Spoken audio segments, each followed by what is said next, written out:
We're gonna try to do a chicken tractor today.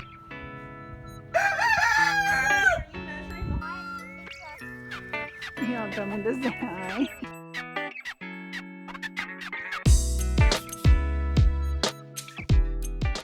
But we've had a couple of things recently that have kind of tapped our resources. We had some emergency expenses that took up some fundage that we were going to use to buy the materials for this tractor. So we're going to do this with a little bit of scrap. Now, I'll be the first one to tell you, I don't like when I watch a video on YouTube and the guy doing the build talks all about how I'm going to do this thing for $10, and then half of his materials were things he pulled out of his barn. So I'm going to tell you right up front that this is mostly scrap so that I can save a few dollars, but I'm going to try to estimate the cost for you.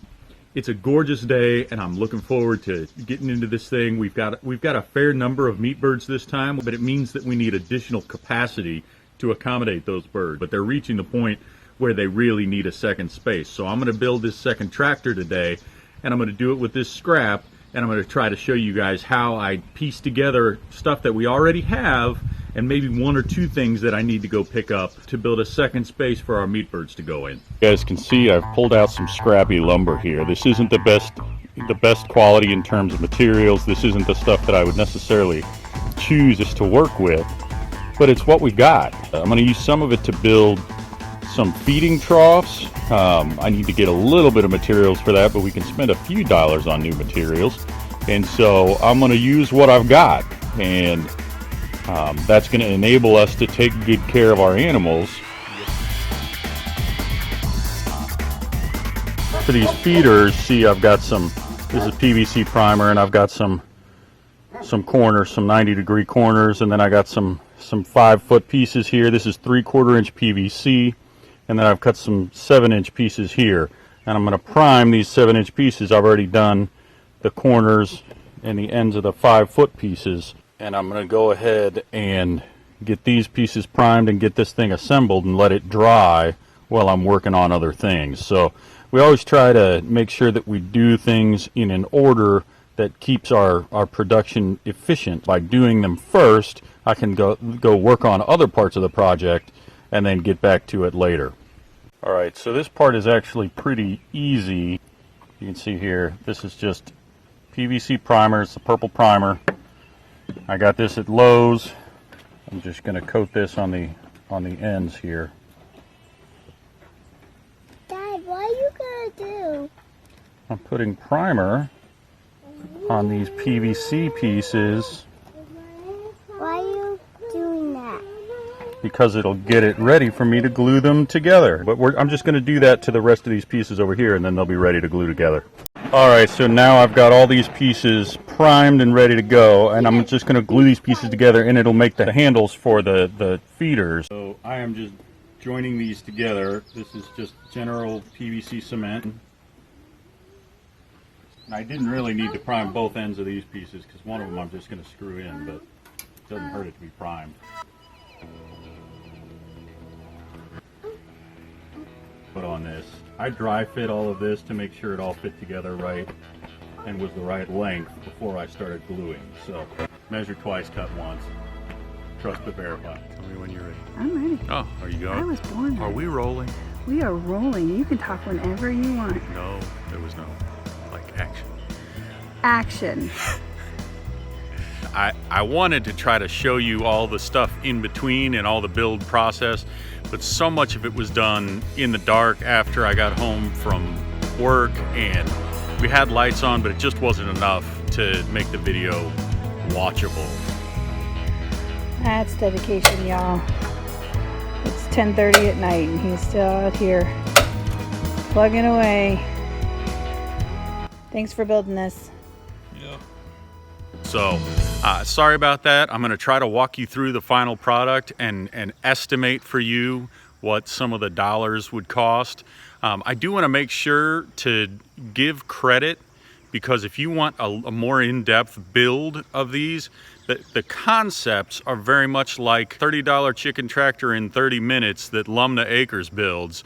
It's not identical because I was using wood I already had, but if I was going to go out and buy new lumber, he does very much the kind of thing that I would do. And then the feeders that we've got up here are Cog Hill highlights. They're just $5 gutter feeders. You'll see them over here because we're finished with them and we're using them now with our chickens, and they're great.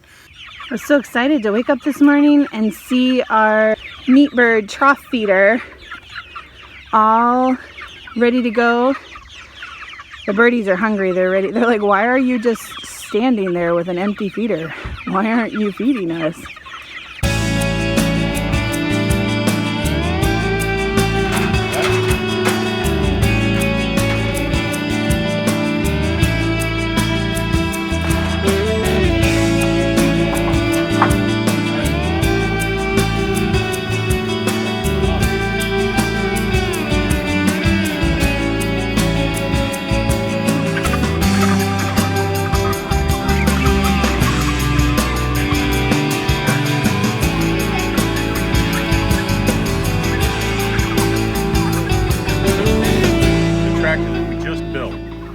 What you'll see about it is it's built with heavier wood than I would have chosen. This is 2x4 up here, this is 2x6 down here. That's heavy wood. I would use half that thickness. This is 1x6, and I would use that for that bottom frame around if I was going to rebuild that. An 8-foot 1x6 was under $5.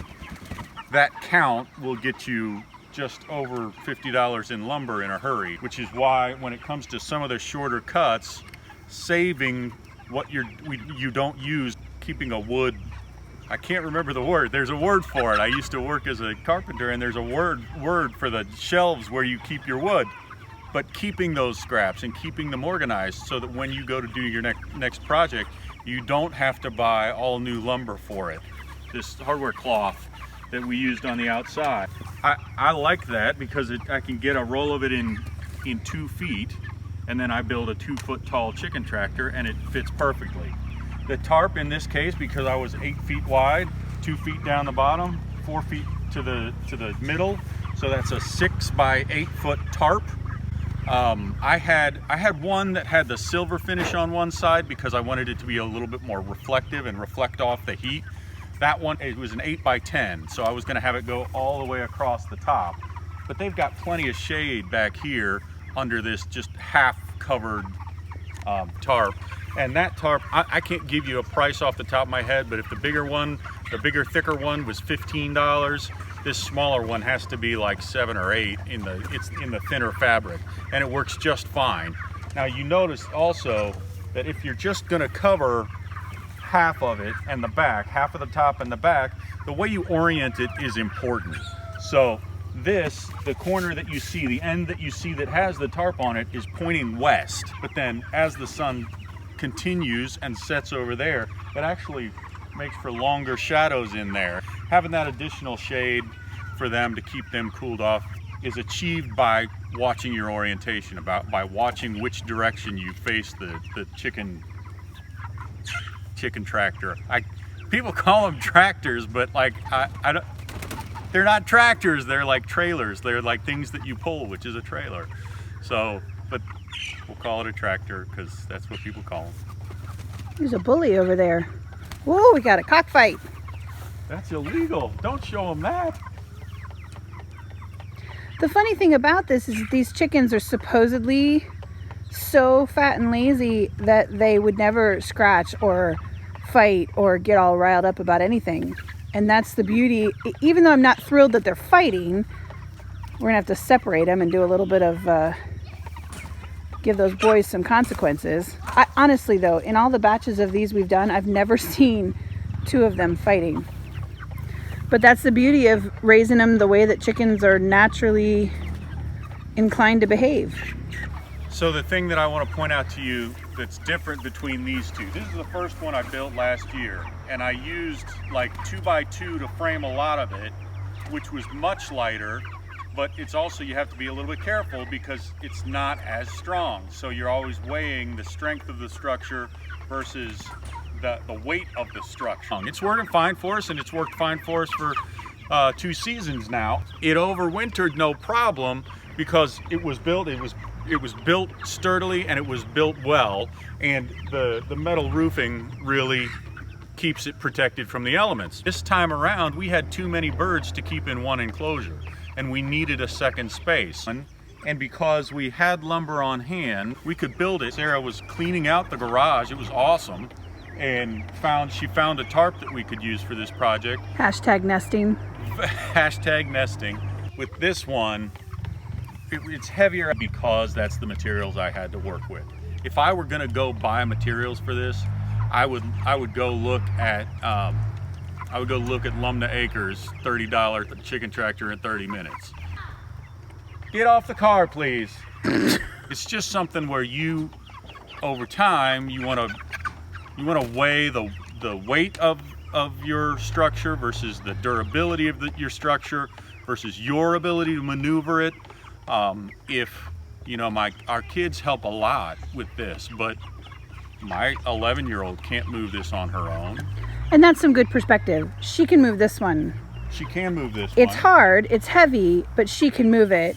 This one is just enough heavier that it's hard to move. And this one, we've got a rope on so that there's a little, that she can grab that and haul on it.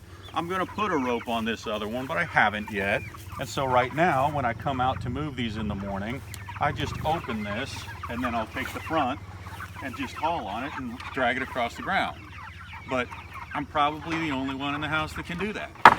And once I put a rope on this, it's going to make that easier. But it's still not going to make it easy for some of our younger, not quite as strong farm hands that we have here.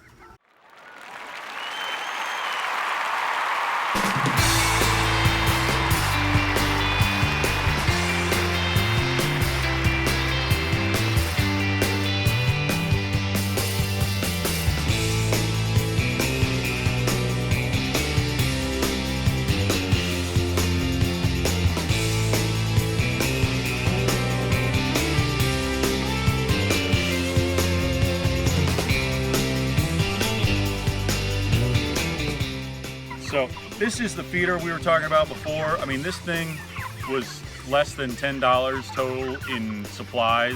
I mean, I did have some scrap. The wood that I used here, these were scraps that I had. I didn't buy any lumber for this project because they're just little 6-7 inch blocks that I could cut off another piece that I had.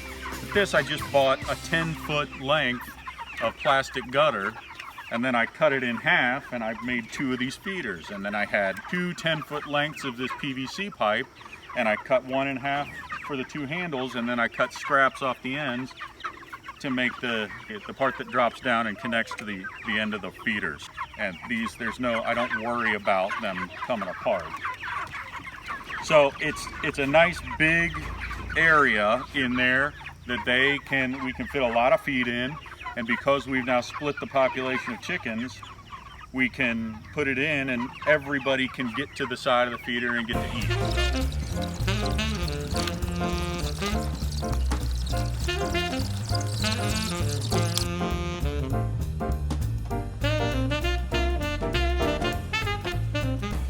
This is the dry feed that we get for our meat birds, and we just mix it with water, soaking the food. Kind of ferments it a little bit, which helps them digest it. And then it also gets the food dust wet, so when they like peck at it and they get all over it, they don't waste as much because the dust just flies away. Be free, dust! You guys can see that they still go a little crazy, they still get very excited, but there's enough perimeter area here that everybody can get a seat at the table. Everybody can get a beak in the bowl, as it were. So before, they were so on top of each other that some chickens actually had to wait their turn and end up not getting enough. This way, we know that all the chickens are getting access to the feed.